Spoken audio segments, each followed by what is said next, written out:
ज्या समीकरणाची कोटी 1 आहे आणि त्या समीकरणाचा आलेख काढल्यावर एक सरळ रेषा मिळते अशा समीकरणाला रेषीय समीकरण असं म्हणतात। हे आपण शिकलो। आज आपण एक सामायिक समीकरण अभ्यासणार आहोत।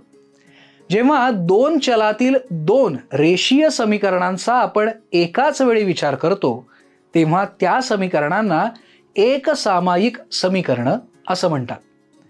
दोन्ही चलांच्या ज्या किमतीमुळे दोन्ही एक सामायिक समीकरणांचं समाधान होतं त्या चलाच्या किमतीच्या क्रमित जोडीला त्या एक सामायिक समीकरणांची उकल असं म्हणतात।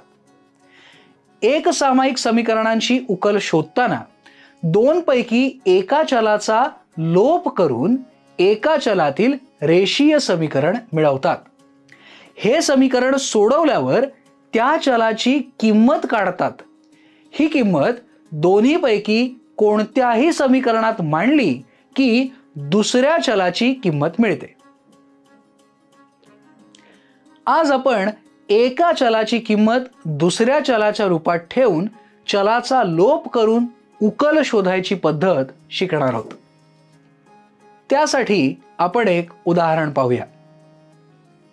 4x अधिक 3y बरोबर 19 आणि 2x वजा y बरोबर 7 या समीकरणांची उकल शोधायची। उकल या समीकरणांना आपण क्रमांक देऊया। 4x अधिक 3y बरोबर 19 1, 2x वजा y बरोबर 7 हे 2। समीकरण 2 ची पुनर्मांडणी करू।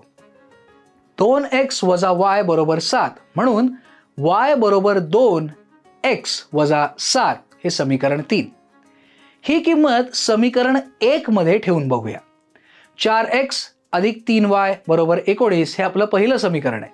म्हणून 4x अधिक 3 गुणिले 2x वजा 7 बरोबर 19 म्हणून 4x अधिक 6x वजा 21 बरोबर 19 म्हणून 10x बरोबर 19 अधिक 21 म्हणून 10x बरोबर 40 म्हणून x बरोबर 40 भागिले 10 अर्थात x बरोबर 4।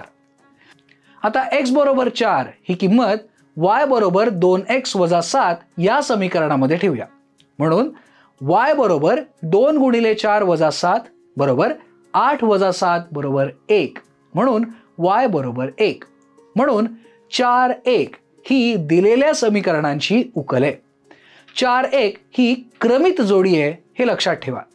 इथे x बरोबर 4 आणि y बरोबर 1 आहे असा 4 1 या क्रमित जोडीचा अर्थ आहे। म्हणून इथे क्रम महत्त्वाचा आहे।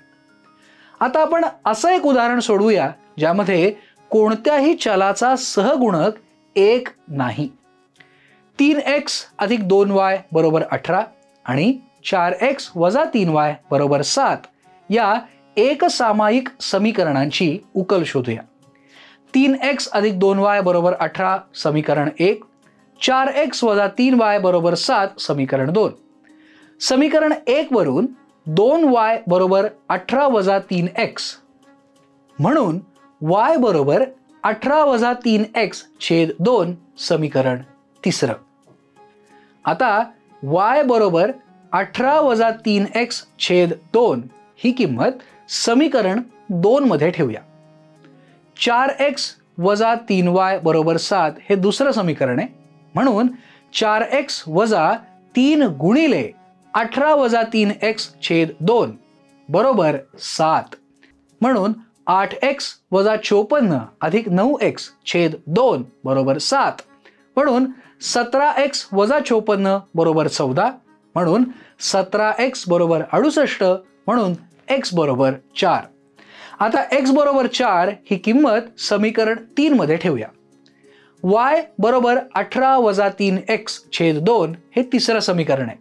म्हणून y बरोबर 18 वजा 3 गुणिले 4 छेद 2 म्हणून y बरोबर 18 वजा 12 छेद 2 म्हणून y बरोबर 6 छेद 2 अर्थात y बरोबर 3 म्हणून 4 3 ही दिलेल्या एक सामायिक समीकरणांची उकल आहे। समजलं ना? आता आपण आणखी काही उदाहरणं अभ्यासूया. पुढील समीकरणांची उकल शोधा. x अधिक y बरोबर 90, y बरोबर 2x अधिक 6. उकल. दिलेली समीकरणं x अधिक y बरोबर 90 समीकरण 1 आणि y बरोबर 2x अधिक 6 समीकरण 2. y बरोबर 2x अधिक 6 ही किंमत समीकरण 1 मध्ये ठेवूया. x अधिक y बरोबर 90 समीकरण 1. म्हणून x अधिक 2x अधिक 6 बरोबर 90. म्हणून 3x बरोबर 84. म्हणून x बरोबर 28. आता x बरोबर 28 ही किंमत y बरोबर 2x अधिक 6 या समीकरणात ठेवूया. म्हणून y बरोबर 2x अधिक 6 बरोबर 2 गुणिले 28 अधिक 6 बरोबर 56 अधिक 6 बरोबर 62.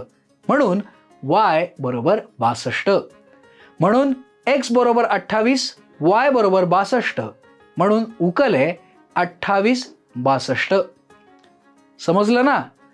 आता x वजा y बरोबर 109 आणि x बरोबर 3y अधिक 7 या समीकरणांची उकल शोधूया. उकल. x वजा y बरोबर 109 समीकरण 1, x बरोबर 3y अधिक 7 समीकरण 2. x ची ही किंमत समीकरण 1 मध्ये ठेवूया. x वजा y बरोबर 109 हे पहिलं समीकरण आहे. म्हणून 3y अधिक 7 वजा y बरोबर 109. म्हणून 2y अधिक 7 बरोबर 109. म्हणून 2y बरोबर 109 वजा 7 म्हणून 2y बरोबर 102. म्हणून y बरोबर 102/2 अर्थात y बरोबर 51. आता y बरोबर 51 ही किंमत समीकरण 1 मध्ये ठेवूया. म्हणून x वजा y बरोबर 109 हे पहिलं समीकरण आहे. म्हणून x वजा 51 बरोबर 109. म्हणून x बरोबर 109 अधिक 51 अर्थात x बरोबर 160. त्यामुळे उकल आहे 160 51. समजलं ना? आता अशी उदाहरणं सोडवण्याचा भरपूर सराव करा. आपण काय शिकलो? जेव्हा दोन चलातील दोन रेषीय समीकरणांचा आपण एकाच वेळी विचार करतो तेव्हा त्या समीकरणांना एक सामायिक समीकरण असं म्हणतात. दोन्ही चलांच्या ज्या किमतीमुळे दोन्ही एक सामायिक समीकरणांचं समाधान होतं त्या चलांच्या किमतीच्या क्रमित जोडीला त्या एक सामायिक समीकरणांची उकल असं म्हणतात. एका चलाची किंमत दुसऱ्या चलाच्या रूपात ठेवून चलाचा लोप करणं ही चलाचा लोप करण्याची एक पद्धत आहे. स्वाध्याय. एका चलाची किंमत दुसऱ्या चलाच्या रूपात ठेवून उकल शोधा. 5x वजा 3y बरोबर 17 आणि 2x वजा y बरोबर 6. 2x अधिक 3y बरोबर 13 आणि x अधिक 5y बरोबर 17. 3x अधिक 4y बरोबर 5 आणि 5x अधिक 4y बरोबर 3.